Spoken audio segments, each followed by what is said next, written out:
সেদিন সাহাবীরা আপনার চোখে পানি দেখে বলল, ইয়া রাসূলুল্লাহ, আপনি কাঁদছেন কেন? আপনি বললেন, আমার ভাইদের খুব দেখতে ইচ্ছা করছে। সাহাবীরা বললেন, আমরা কি আপনার ভাই নই ইয়া রাসূলুল্লাহ? আপনি বললেন, না, তোমরা আমার সাহাবী। আমার ভাই হলো তারা যারা আমার পরে আসবে এবং আমাকে কখনো না দেখেও তারা আমাকে বিশ্বাস করবে।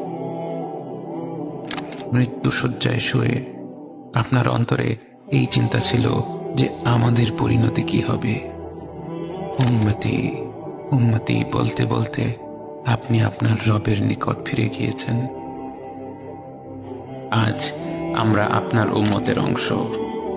বিশ্বজুড়ে আপাত দৃষ্টিতে আমরা হচ্ছি সবচেয়ে অপদস্থ, নিরুপায়, পরাজিত, লাঞ্ছিত, অথচ বাস্তবে আপনার উম্মতের অংশ হওয়া